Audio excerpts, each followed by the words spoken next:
Welcome back to the Physics Bible. In this video we're going to look at CP9, which is the electricity topic in the Edexcel Physics GCSE. Let's get started. And remember, you can do this. Okay, first question. It says draw the sodium atom, which is Na, and the numbers we've been given is 23 and 11. You'll remember from radioactivity that that is the mass number and that is the atomic number. So I want you to draw a sodium atom. I want you to draw the right number of protons, the right number of neutrons, and the right number of electrons. Okay, so the mass number tells us how many particles there are in the nucleus, and that's 23. So we've got 23 particles. The bottom number tells us the proton number, which is the amount of protons. So for this, I have to make sure that 11 of them are red. So I'll pick out 11, 1, 2, 3, 4, 5, 6, 7, 8, 9, 10, 11. That means that those are the protons. We'll then colour in black the neutrons, and there should be, well, the difference between that number and that one is 12. So 1, 2, 3, 4, 5, 6, 7, 8, 9, 10, 11, 12 neutrons. Now, if it's an atom and not an ion, that means that there is no overall charge, and that means that there needs to be the same number of electrons as there is protons. So we'll just make sure our key is right. They're the neutrons, and we're going to make the electrons crosses. So we need the same number of protons as electrons, which is 11. So that gives us a shell of 2, 8,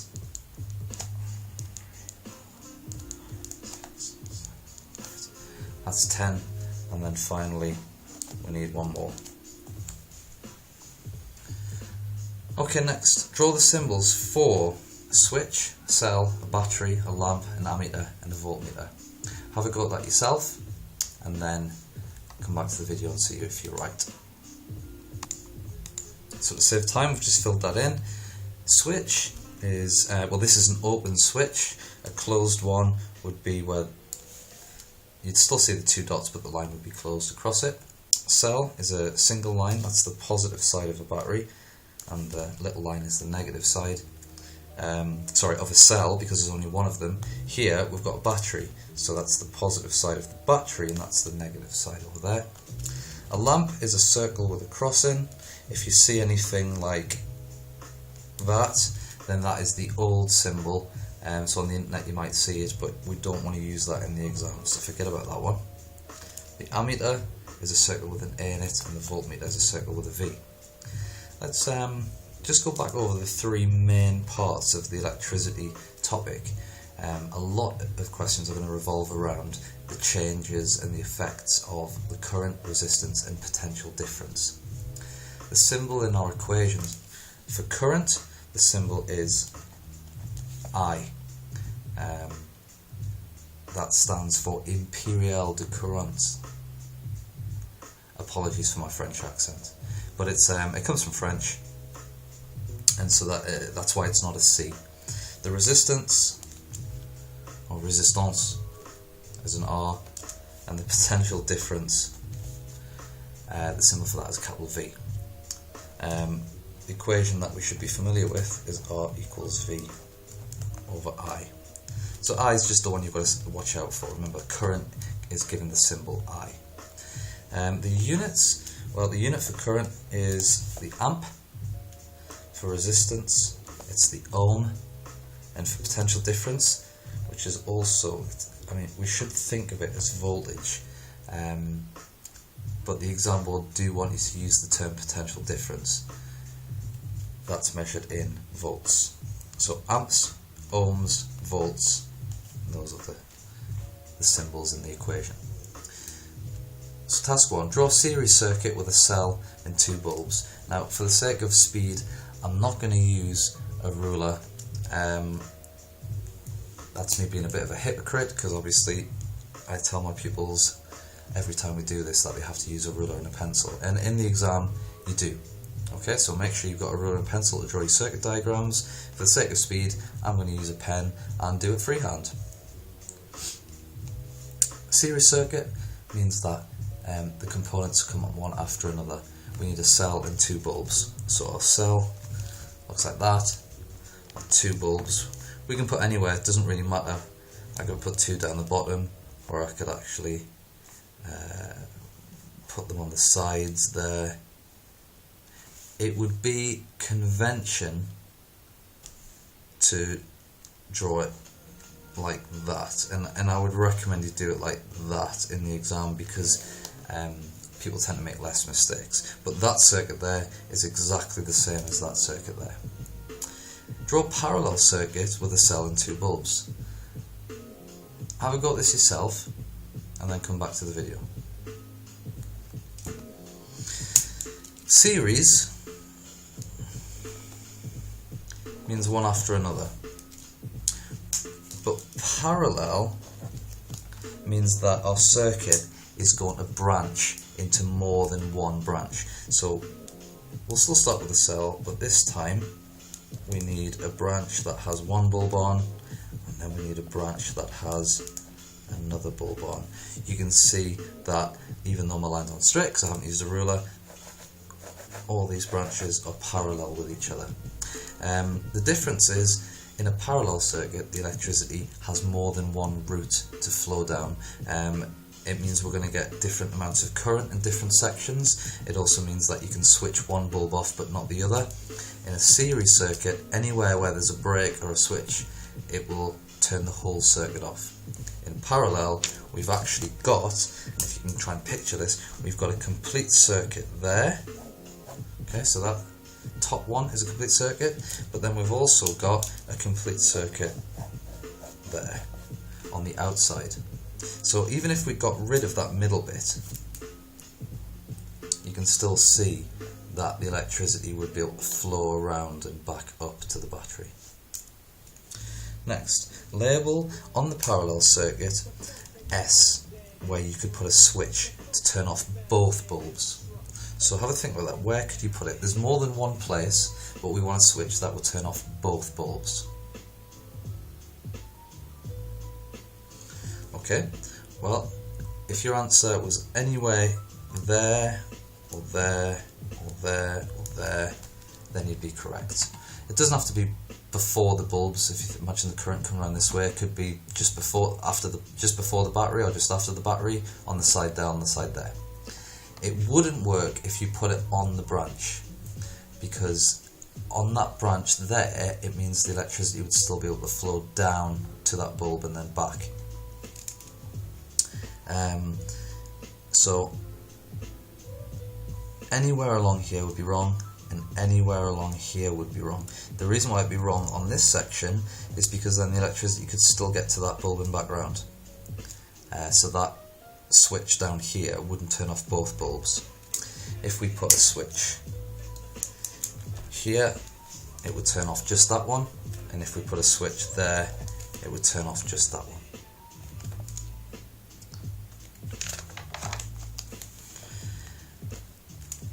This equation is known as Ohm's law. It's very important. I'd be very surprised if you didn't have to use Ohm's law on the paper 6. So the first question, we've got a cell which is 24 volts, we've got an ammeter and we've called it A1. Over here we've got A2, we've got a bulb, a resistor and a bulb. First one, if the current in A1 is 3 amps, what is the current in A2? So it's telling us that we've got 3 amps over here. Well, this is a series circuit, and we need to know that anywhere in a series circuit the current is the same. So anywhere along there, if we put an ammeter, it would say 3 amps. So the answer to this is 3 amps. It's exactly the same on the right hand side as it is on the left. Calculate the resistance of the circuit. If we look at Ohm's law,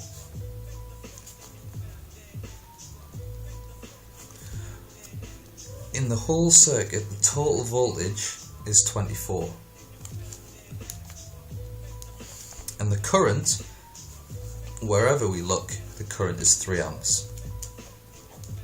So the total resistance must be 8 ohms. So now we have all the information in that. We know the resistance, the total resistance, so the resistance of the bulb, the resistor and the bulb added together must equal 8 ohms. The current is 3 amps, we've been told that, and the voltage is 24 volts, we've been told that. If a bulb has a resistance of 3 ohms, what's the resistance of the resistor? So it's telling us that these bulbs have a resistance of 3 ohms each. If they're both 3 ohms, but the total resistance is 8 ohms, then what must the resistance of the resistor be? Well, the difference between 8 and 6 is 2. In a series circuit, the resistance is the total resistance is the sum of the resistance of the individual components. So 3 plus 2 plus 3 gives us 8. That's how I knew it was 2. The ammeters do not have a resistance. Next, if the resistor is removed, what will the value on A1 change to? Okay, so if this is removed, we'll have a new circuit. Let's just sketch that circuit. We want A1, and we're going to have a bulb. We could put A2 in, but it doesn't really matter. What's our total resistance? Our new total resistance would just be 6 ohms. Okay, we don't have the resistor, so the resistance has changed. Do we know what the current is? No. What will the value on A1 change to? So the current is what we're trying to work out. The other bit of information we've got is that the voltage is 24 volts, and that's because the battery stays the same. So to find I, we need to rearrange Ohm's law. If you do that, you move I up to the top and R underneath it. I equals V over R, 24 divided by the new resistance, which is 6 ohms, and so we get a new current of 4 amps, which makes sense. And you should always think about, does your answer make sense?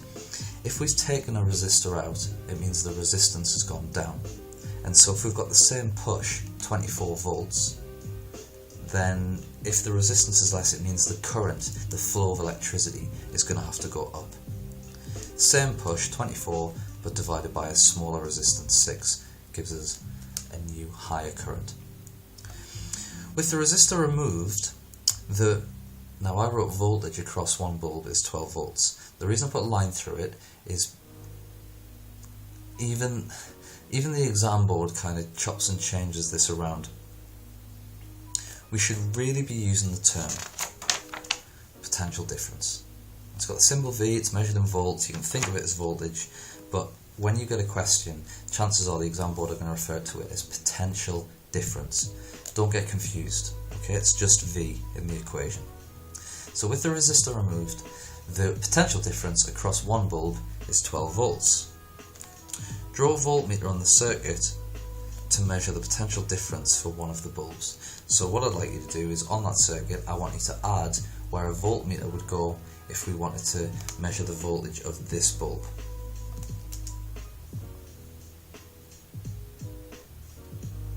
Okay, hopefully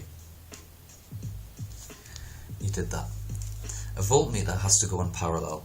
It has to measure the energy before and after the component. So we've put a voltmeter onto this bulb and it'll tell us the potential difference from one side to the other, and it'll measure it in volts.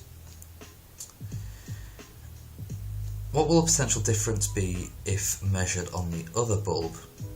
Well, it's told us that the bulb is 12 volts. The resistor doesn't exist anymore because we took it out. So if this has got 12 volts, ammeters don't use up current, they don't use up voltage because they've got no resistance. So we can forget about that. we've got 24 volts in total. 12 of them are here. That's right, 12 volts there, which means there's 12 volts left over. So the voltage of that would be 12 volts as well. So we've got two bulbs in a circuit and they are sharing the voltage, 12 volts each. If the resistor is put back and the reading on your voltmeter drops to 9 volts, what's the potential difference across the resistor? It's a little bit of a logical question, this. So I want you to imagine that the resistor's back in, but the reading on this voltmeter, because it says the reading on your voltmeter drops to 9 volts, what's the voltage of the resistor? What's the potential difference across the resistor? Have a think about it.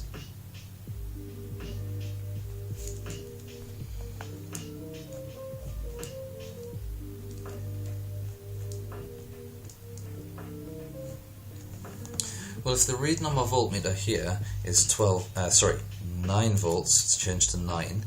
If that bulb's using up 9 volts, then the other bulb must also be using up 9 volts because they've both got the same resistance. So they're identical bulbs, they're going to use up the same amount of energy. The resistor in the middle, well, we had 24 volts, 9 plus 9 is 18, and so our final answer is going to be 24 minus 18, which is 6 volts. So 9 plus 9, 18, plus 6, 24 volts in total. In a series circuit, the voltage always has to add up to the voltage of the battery. Or in exam terms, the potential difference of each component when added together needs to give you the potential difference of the cell or the battery. Moving on to parallel circuits. Now this looks scary, but don't worry. All it is just a bunch of meters. It's just telling us, where are we going to take readings from. But essentially what we've got is a parallel circuit with a 10 volt cell. We've got one branch with one bulb on, we've got another branch with another bulb on, and we've got another branch at the bottom with 2 bulbs on. There's a voltmeter there, but it's not going to affect any of our, it's not going to affect the resistance or the current or anything, and the same for all of the ammeters. We've been told that the resistance of a bulb is 5 ohms. Question A. What values are V1, V2 and V3 going to be? I'd be careful with that last one. Have a go and see if you get the same as me.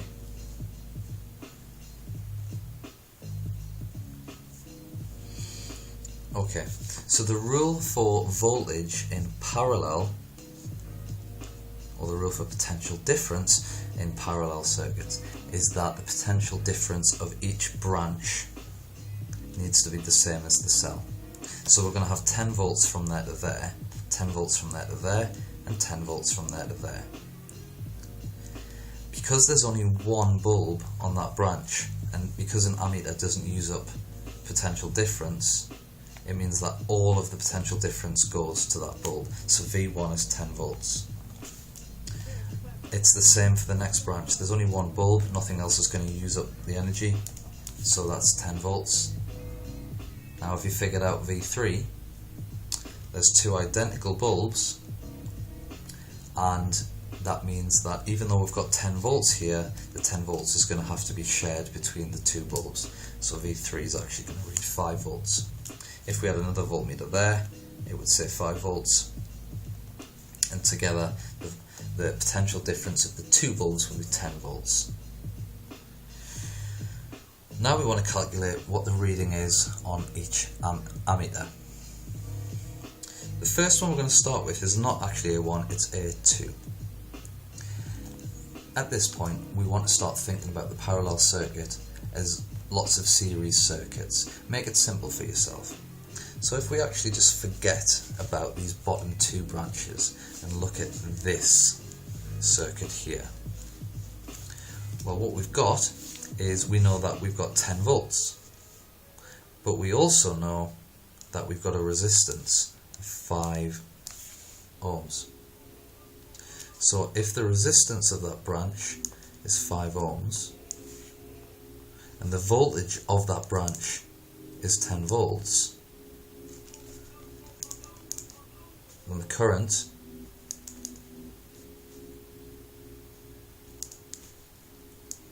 I realise I've done this in the wrong place. It's going to be 2 amps. So let's change that round. So this is a 2, which is this one. Let's change that back to A3. Okay, we'll do A3 now, that's that one. Well, A3, we don't actually have to do any calculations again. We rearrange to find the current in the branch. Well, what's the resistance of the branch? Same as before, 5 ohms. What's the voltage of the branch? Same as before, 10 volts. So the answer for A3 is going to be the same as that, 2 amps. A4, well, A4 is on the last branch. I know it looks like it's on the side, but it's still part of this last circuit, this bottom circuit here. So A4,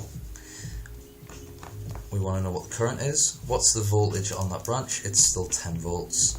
What's the resistance on that branch? 2 bulbs, each are 5 ohms, so the total resistance is 10. And so actually A4 gives us a reading of 1 amp. Now that we know the current along that branch, and that branch, we can start to work out what the current is on these parts of the circuit before the current splits. So we're going to have current flowing around. Some of it's going to go this way. In fact, we know how much. It's A2, and A2 is 2 amps. So I'm going to write 2 amps, put a circle around it. This one is also 2 amps, put a circle around it, and down here we've got 1 amp.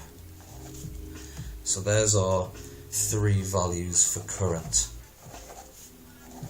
So if that's how much is flowing along each of the branches, then if the question says, well, how much is actually coming out of the battery, or how much is in A1 here before it splits off, then it must be 2 plus 2 plus 1. It must be 5 amps. So if 5 amps flows this way, 2 amps goes down this branch. So how much would be there? How much would be in this section here? 5 amps is flowing around, 2 amps goes that way, so here it would actually be 3 amps. We're not asked that though, we're asked what A6 is. A6 is this one. Well, if the battery's producing 5 amps, even though it's all splitting up, it all joins back together.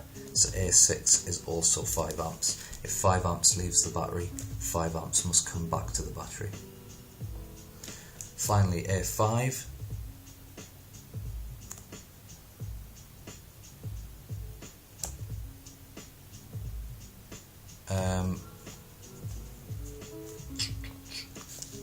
Five amps, 2 amps that way, 3 amps goes down, 2 amps that way.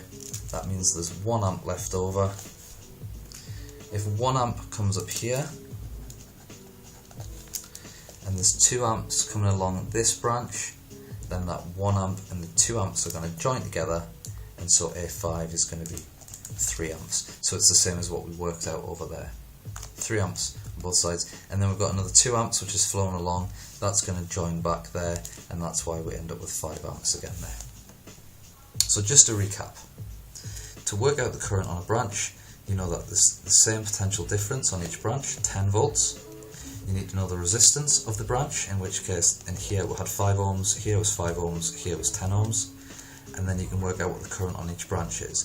If you know what the total of all the branches is, you know that's how much is coming out of the battery, in this case 5 amps.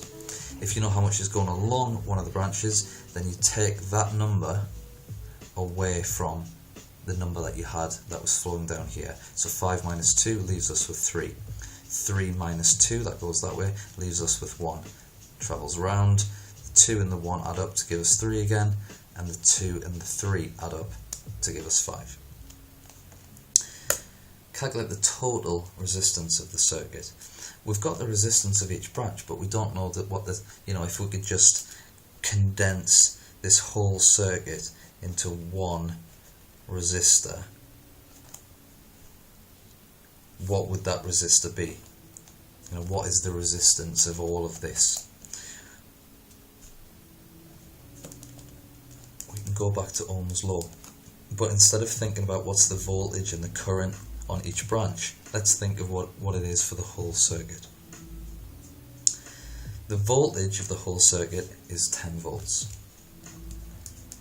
The current of the whole circuit, well, we've been able to work that out, and the only reason we knew that is because we worked out what each branch was first. When we added these together, we got the total current. It was 5 amps. And so the total resistance is 2 ohms.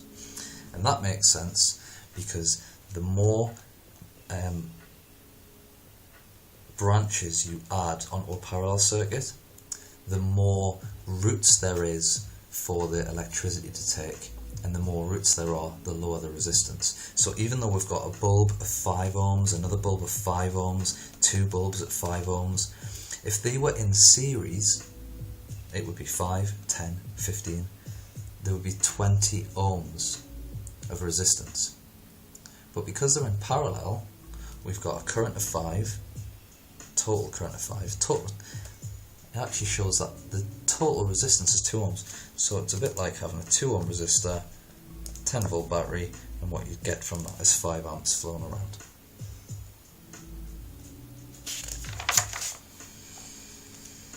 We've got a parallel circuit. The total current being produced by the battery is 0.9 amps, and the voltage is 12 volts. We've got an ammeter, there and there, and a resistor A and a resistor B.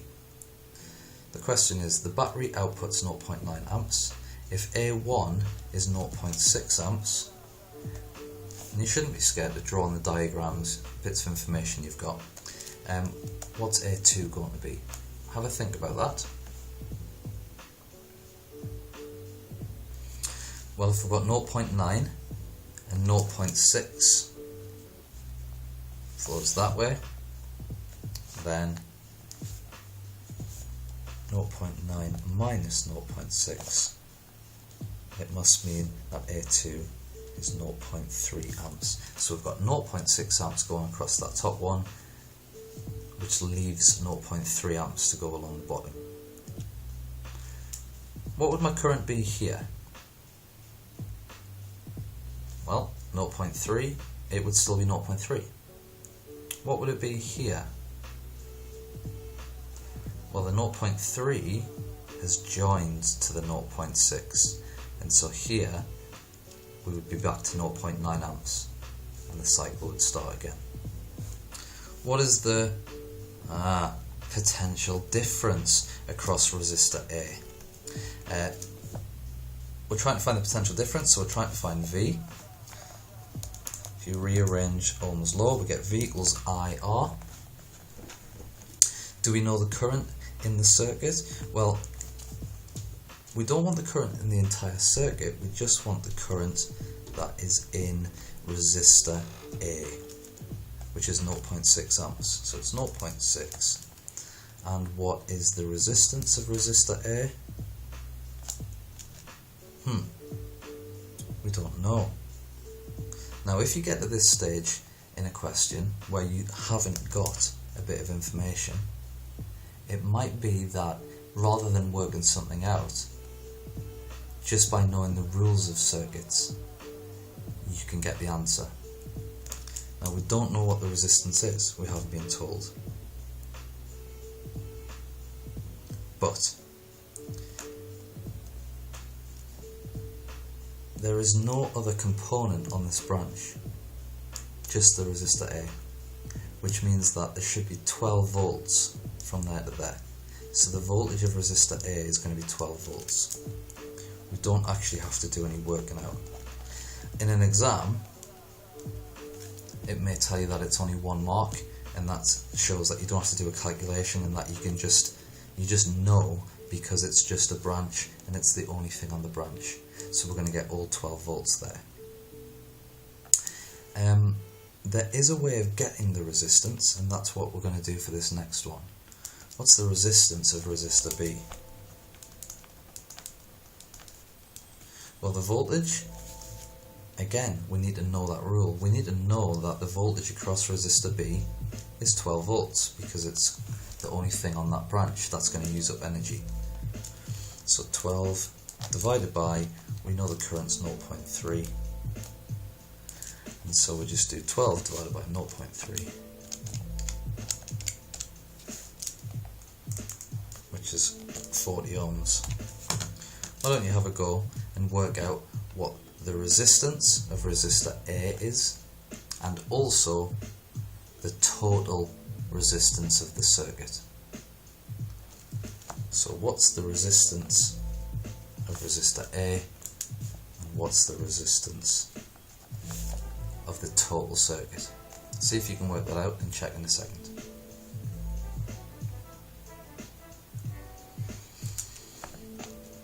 Okay, go back to Ohm's law. For A, R equals V over I. The voltage across A is 12 and the current through it is 0.6, which means the resistance is 20 ohms. For the total resistance, we want the total voltage, which is still 12, but what's the total current? 0.9. Again, remember, this is parallel. We expect the total resistance to actually be less than one of the resistors because there's more than one path, and we find that the resistance is 13.3 ohms. So 13.3 ohms and 20 ohms. The total resistance is 13.3. One of the resistors, B, is 40 ohms. One of the resistors, A, is 20 ohms. The effective resistance is, if we're just going to make one cell, one resistor, that one resistor would have a resistance of 13.3 ohms. That would give us a current of 0.9 amps.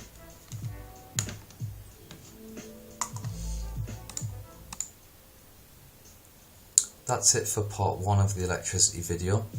In part 2 we're going to look more at the types of graphs for different components. We need to be able to know the shape. We're also going to look at different experiments that we might be asked about, different components such as the light dependent resistor, and we're also going to look at some more calculation questions such as calculating the energy from electricity, how much charge, how much power. There's quite a lot of maths in this section, but if we can rearrange equations, then it should be no problem at all. Finally, we'll be going through different types of current, direct and alternating, safety features in an electrical circuit, and then we'll be up to magnetism and the motor effect. So, see you in the next part.